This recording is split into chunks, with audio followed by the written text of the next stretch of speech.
And this one has a 0.35 fill. I'm actually going to make a new configuration. So watch this. I'm going to go to configure. That's the middle button. You can see there. And up will pop a little menu. It takes a second. There it is. And it's this one right here. And so this one is my 0.5, and it's actually infill. And here the fill density is 0.35. I'm going to go to 0.4. Okay? And that's the only thing I'm going to change. Just a little bit more fill. Speed looks good. And even the first layer speed is, I'm going to leave it up there. Skirt, I'm going to leave the loops at 2. I don't have a problem with that. All that's good. Layers and perimeters. We do the first layer height at 0.45 millimeters. That way it crushes into the surface a little bit, and then it's half millimeter every layer after that. I'll be right back. Sure. Yeah, that's pretty much it. So now I'm going to save this, and I'm going to tell it it's 0.40 fill. So I just saved it. Now all of these settings that you see, all these recipes, we are in the middle of coding, so you can right click and email all of these different recipes in one email to anybody you want. And that should have been done last week, but it's been a slow week from the coding standpoint. Probably this next week you'll be able to start sharing. So I can share all of my little recipes with you guys just by right click and broadcast. I think you'll find that to be really useful as we start doing more printing. Okay, so that one's all set up, and the only thing I'm going to do here is select now the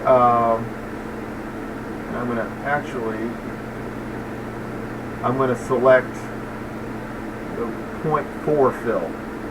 That's the one I just did. Alright, and hey, let's just slice it. See how it happens. So now it's slicing. And this is a small part, so it'll be like 10-15 seconds and it'll be done. Oh, I lied. It was 3 or 4 seconds and it's done. So now we'll come back here and let's view it. Now one thing, you know, viewing is a really good thing because it lets you make sure that everything got through all right. And when I was slicing this part earlier tonight, I forgot to run the dog bone down on the Libre design, and I actually only sent half of the parts features over. I thought maybe I had a slicer 3 anomaly. That was not the case. So here we go. Let's go ahead and do this. I'm going to come in from the top, and we're going to examine layer by layer how this is going to be built. And I really like this feature, and I think the guys did a great job. So here you go. Well, here you would go. There. Okay, I don't know why that... There we go. Wrong arrow. Alright, so here it goes. It's starting to build it. You can see how it fills. And it's growing through the taper. And that's the part. Boy, that was easy. We should just do it more often. Now I have a little couple tricks I'm pulling now. Of course, we'll pull that out. I'm going to leave the temperature at 225. Our unit is running a few degrees warm, so I'm going to leave it down there. I'm also creating an offset so we know where to build. We build off-center on our platform because it's easier for me to get the heat lamp in for preheat if I need it. And also, it's easier for me to put down the super glue just for whatever reason. And easier for us to run the camera. And I'm actually going to build it this time with the standard defaults that Greg created. So Greg, we're putting it to the Royal test here. We're going to use the exact, or almost the exact numbers you gave me. I rounded it up to 0.095 instead of 0.09473624444. So there you go. Another thing I'm doing is and I'm not going to let this thing hold us back for the temperature. Otherwise, we're looking good. Now, one thing I'm going to do, you guys might find this interesting. I'm going to go back and show the complete range. I have taken and added this code. You walk down here to where you're just about ready to make your part. So I'm in the G code now. And let's slide that down a little bit. You'll see that I have actually gotten to where I'm going to... It's kind of hard to see that. Right? Oh, okay. So, well, certainly they can see this, I guess. Yeah. So we already know we're going to want a raft on here because it made it stick. Or should we? You want to try and print it without a raft first? Well, it's probably going to pull up if we don't do a wrap. It shouldn't. It shouldn't. We'll use the. I think that the extra glue was better. The extra ABS. We're going to print it just the way it is first. So let's go ahead and fire up things. On with the heater. See, that starts climbing up. Turn on with the hotbed, and we got heat coming up here. And that 33 better go up in about 5 or 6 seconds. Plexus says for ABS people are moving towards using unscented hairspray. So far, this is my favorite heat bed ABS printing for ABS printing. I print the entire bottle into a jar using a piece of plastic wrap over the top to prevent spray back when doing this. Then the spray is cut off. Sorry, there's only a limited number of stuff you can actually put in there, Plexus. But we've had if you've had success with hairspray, great. We like to hear the fact that it does work. Josef Prusa spoke out against hairspray on one of the Hackaday forums. He said that it didn't work as well as the ABS juice, but here again, that was his experience on his machine. And we've just been using the ABS juice ever since. We will try the hairspray, and we will determine if there's one that works better than the others. If there is one, actually, since you've had success, which hairspray version did you use? Aquanet. Everybody knows that. It's a very good question. E1J says Justin.tv limit content comment length. Yes, unfortunately they do. So I don't know what the total number of characters it is until it cuts off, but I think it pretty much tells you down the bottom. So if you've gone past 0, that's your thing. So he wrote too much tonight. Plexus? Yeah. Oh. No. It's not that it's not that big of a deal. It's just that whatever you've written gets cut off, and you have to rewrite whatever from that particular point so that people understand what it is that you're talking about. Oh. So, Powers USA says off-topic question. Could you see a use for a web interface to Repetier using the in the latest HTML5 technologies like WebGL, WebSockets, web workers, etc.? This is a project I've been contemplating. It's a good question. I would love to address that question. Absolutely.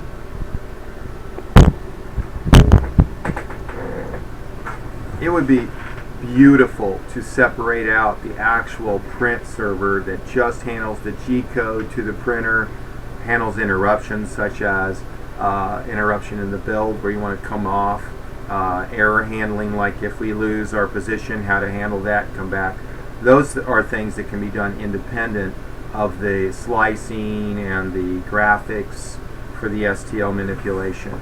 So an HTML version of this, or a website-based version of it, that would then let me have the file sent or hosted in a repository, I think that would be quite nice, especially if you could put some serious horsepower for the slicing, because that would allow, well, that's going to allow low-cost printing to take place. Kind of like the way the guys at Pirate Printer or whatever it is there in Singapore, they want to have someone else do the horsepower for it. And I think that's a great idea.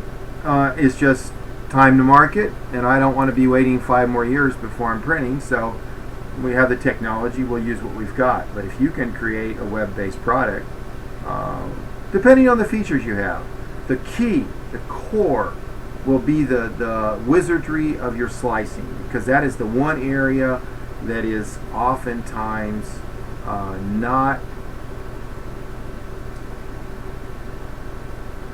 it seems to be a limiting factor to being able to build a part. We see some slicing going on, and I know that, again, the guys did a beautiful job writing what they've done, so nothing derogatory about them. But there is areas there where more more work needs to be done, and more fruit is there to be picked. So if you could do it on a web base, that would probably be good. And if not, well, hey. Hold on a second, guys. I am checking the temperature. Okay, I'm at 229 right now, overshot by a couple degrees, and I'm actually going to turn on my material now and let it purge, which is something I always do. And so I'm going to flip the fan up a little bit too, the cooling fan. And yeah, we did include one of the things we got done this week was I put the speed control on the fan now. So now you have a slider bar and you can run the fan up and down, and that's true with all the fans, but in this case it's for the exhaust pipe. Oh. There we go. There, now it's starting to flow. That little plug sometimes takes a little time. I like to get just the right amount. And you know what? While I was talking, I wasn't working. Forgive me. Hutch was working. I wasn't working. That's okay. So it's time for me to come in here and, wow.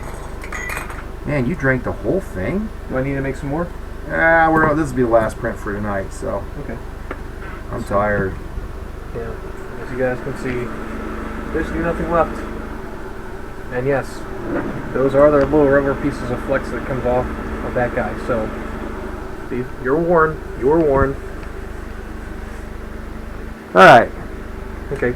Plexus says Tresemme unscented hairspray. It actually comes in an aerosol and a pump. The pump is in liquid form, so easier to use with a brush on the bed. Spraying is messy. Does it work? That's what he says. And it works with ABS? Yes. Dude, you'll be my new best. I'm going to owe you 2 burritos if it works. Whoa. They can be 5-pounders. Whoa. Especially if I get to help, check them out. See, Powers USA says the SolidWorks founders are working on a stealth startup to bring a CAD product to the web, and I'm looking to work on a project using similar technology, resumeware, if you will.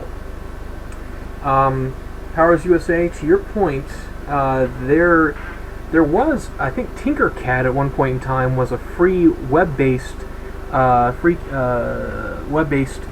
program, if I'm not mistaken, and I believe either SolidWorks or Autodesk or AutoCAD actually purchased them. I can't remember. It was on 3drs.org a while back. This must have been roughly about 6 to 10 months ago when they purchased them, and a lot of people were very, very disappointed because they could no longer do their CAD packages online and then go from there. Google SketchUp, when they sold off SketchUp to a different company and making its own company, they pretty much pushed it so that it's no longer on their web servers. And I wonder if it's because of the memory requirements for something that size. So, very cool if the SolidWorks founders are working on that. Love to see what they come up with at the very end. Here, let's have the camera real quick. This This is kind of fun to watch, so I Yeah. I know you guys have all seen it, but in this case, this part was especially entertaining for me.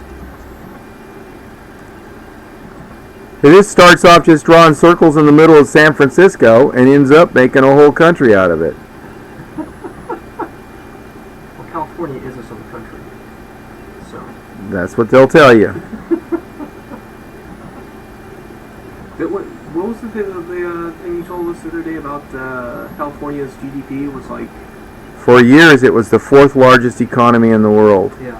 Now, it might be the 4th largest welfare state in the world.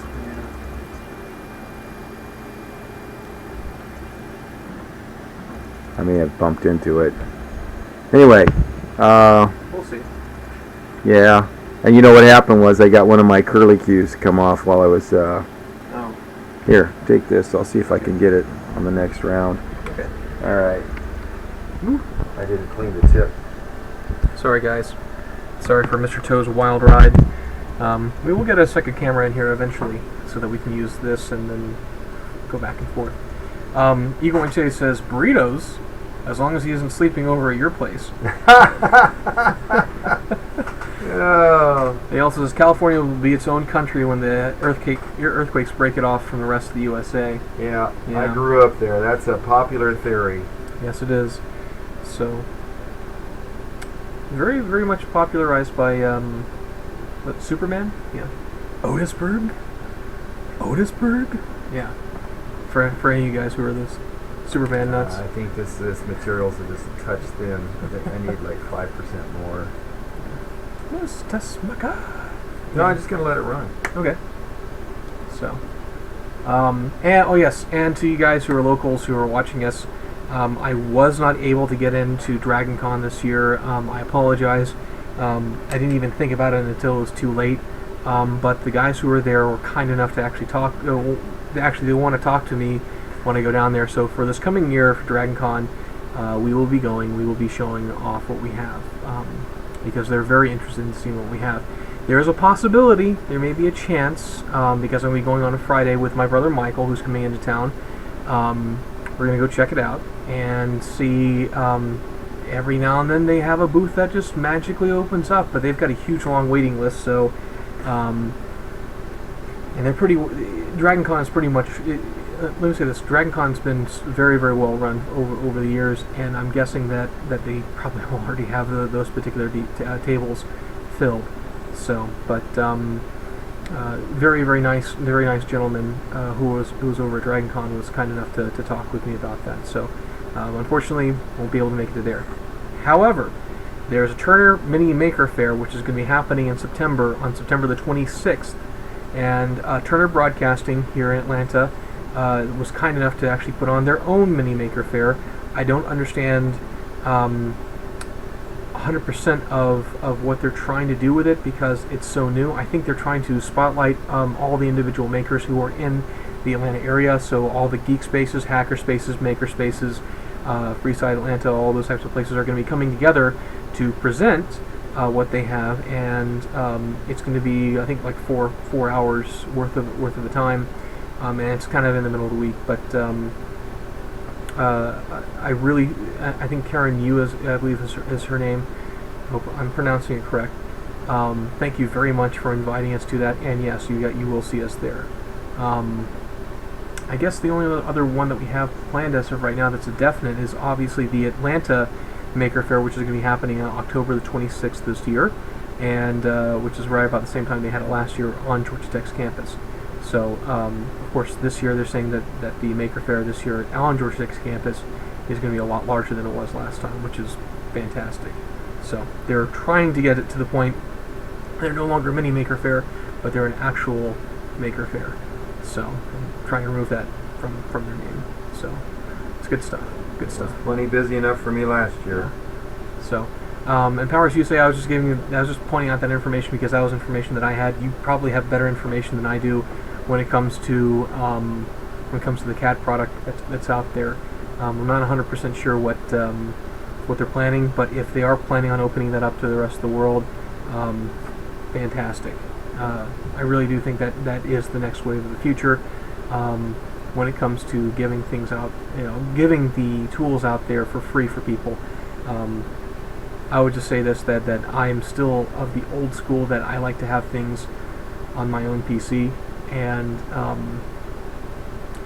I don't like the fact that some places that are out there on the web, that some of which have gone, the way of the dodo bird. Don't talk about me on public. No.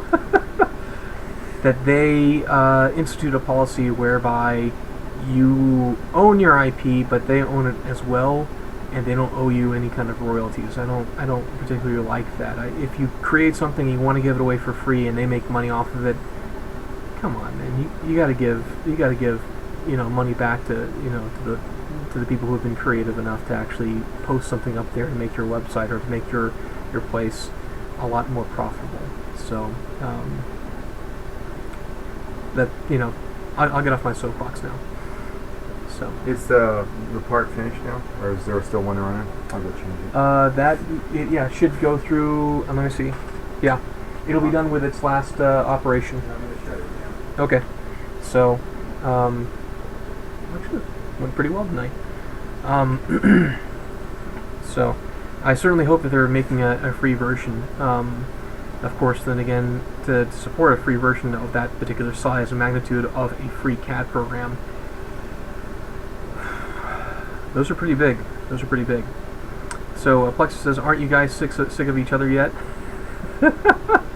What are you trying to say, Plexus? No, of course not. When you do what you love, you'll never ever get sick of it. So, and let me say this, that may have come out wrong, I apologize. I don't mean like that, I mean when it comes to actually doing work and working with people who you like working with. So, yeah. Wow. Getting a little bit loopy though. So, but that's normal since it's almost 10 o'clock at night here in Atlanta. Man, it's turning out quite nicely. So we'll show that to you guys in just a second. So no, I'm guessing Plexus that you probably love doing what you're doing as well. And if you are of the printer bot community, I was going to ask you a question about that. I'm not sure if you saw that or not. That PrinterBot was helping another Kickstarter, and this is one of those great little things that Brooke's doing. He is going out there and he's printing the handles for a 3D printed ratchet, if I'm not mistaken. So, very good, Brooke. Fantastic work, and keep going, my man. Oh, he runs the PrinterBot Talk forum. Awesome. Oh, you're I think I know exactly who you are, and you actually set up set up a forum for us as well. Thank you very much for doing that. I'm sorry we just haven't had the time to actually push and get that stuff up there. But yes, and I'm not going to out your real name unless, of course, you're okay with that. So keep it here. Put down Superman. Yeah. So HYREL. Yeah, you are Superman. There you go. So, oh, Eagle and Jay says, going back to the, let's see, he says, the price of the digitizer. And, the digitizer is what MakerBot released this week for $1,400. That was $14.99. Yeah, it was $1,400 plus $150 for the Maker Care or something like that. Which was that's like right. years That worth was of awesome. okay. That was awesome. So, which, I think it's an entry product. I think there's not, there's not competition on the market yet, so they're going to do whatever the price will bear. Who? Oh, Rafa. Who? Rafa from Florida. Oh, Rafa. Yeah. Hey. Looking forward to seeing you next weekend. Oh, good night, Less Music. Thank you very much for joining us tonight. Your system's coming someday. Yes. Good. So, yeah. So on the scanner thing, you're just gonna. The next year is going to be so many products that scan for sure. Oh, nice. He's coming up Friday. Awesome. We'll be ready. Don't come too early on Friday. Yeah. Get here before traffic is bad. Everyone will be leaving town anyway. Yeah. Oh, he's leaving at 9 a.m. Which will get you'll get in right around 6 or 7, which is 8-hour drive. Yeah, which is just fine. Yeah. Yeah, you're gonna be just fine. Cool. But 4 or 5 o'clock, and yeah, Labor Day weekend. So next weekend, between 2 and 5 of the people that bought printers are going to come over and get some training. We don't know everybody yet, and we're looking forward to that. Last weekend's training went, I thought, very well. Gaston from Argentina was here. Brian, who decided that he got the job offer, it was so much better than anything we could do for him, but he came. He was thinking about selling these with us, and I offered to carry his bags. I would have taken that offer in 2 seconds. Yeah. But really nice guy. Brian, you're welcome to come back anytime you want. Yes. We love you for it. Just the kind of guy he is. He's really easy to get along with. And now we get to experience and meet some more of you guys. So far, we're batting 100%. So, we're just really lucky people.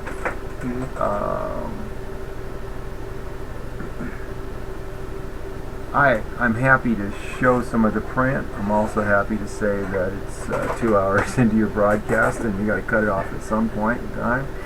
Well, we only got 8 more minutes till it's 2 hours. Okay, okay, you'll finish the 2 hour mark. You're gonna wear out our audience here. I'm sorry, guys. So, yeah. I think altogether everything's Yeah. it's gelling, it's taking its place. I told Hutch 5 weeks ago, that the next 3 months were going to be really tough.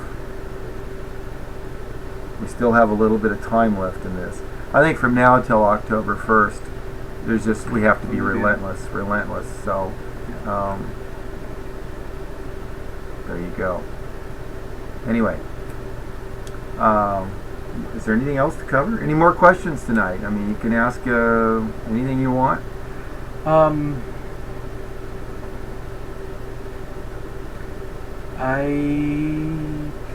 Besides the whole scanner part, which we haven't really focused too much on. Maybe they'd like to see the print with a lower fill ratio. Let me see if, because you'll see the texture is much different when you get the fill ratio better. It'll be more like this. These guys that go side by side, they splash over each other. I think they would like to see that. But You think so? yeah. Well, let me just see what's clicking on here. I'll see if the printer is doing this. Okay.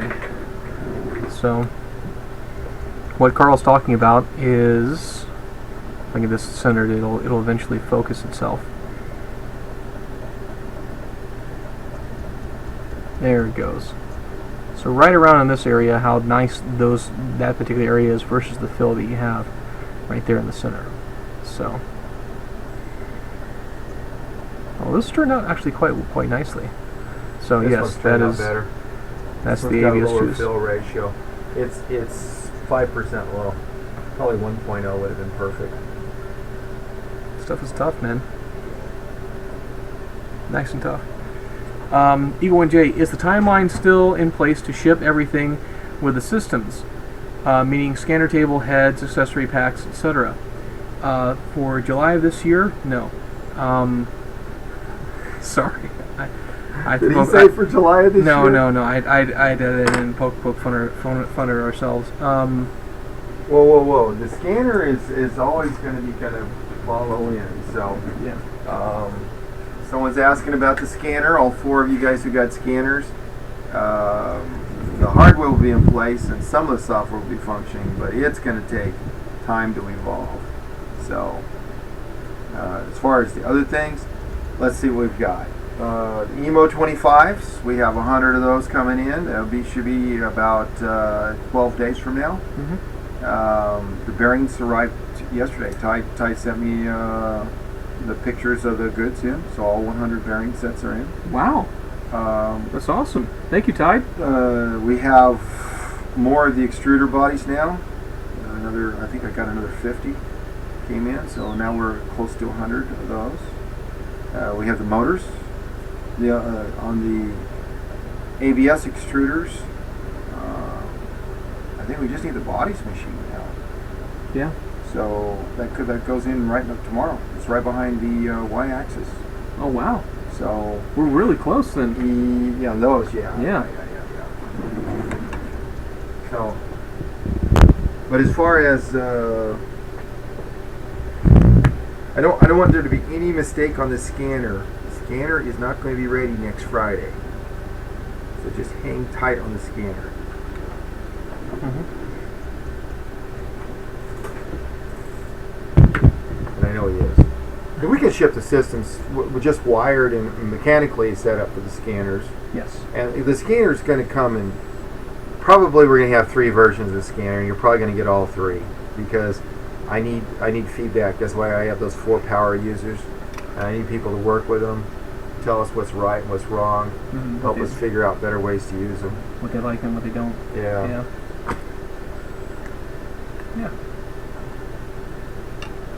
It would warm my heart to have the scanner ready to offer for all the backers and everybody that's bought this printer for Christmas as an add-on to what they've already got. So that'll give you an idea of where our realistic goals are. Well, that's just for the scanner. It's not for their individual system. No, Or no, the individual systems engine. are ready to go. You know, I get that. I got to get the painted, so it'll probably be the end of the week when we have all the parts back for the system 30s, and we got kind of overwhelmed on them. I thought maybe 3 or 4 of you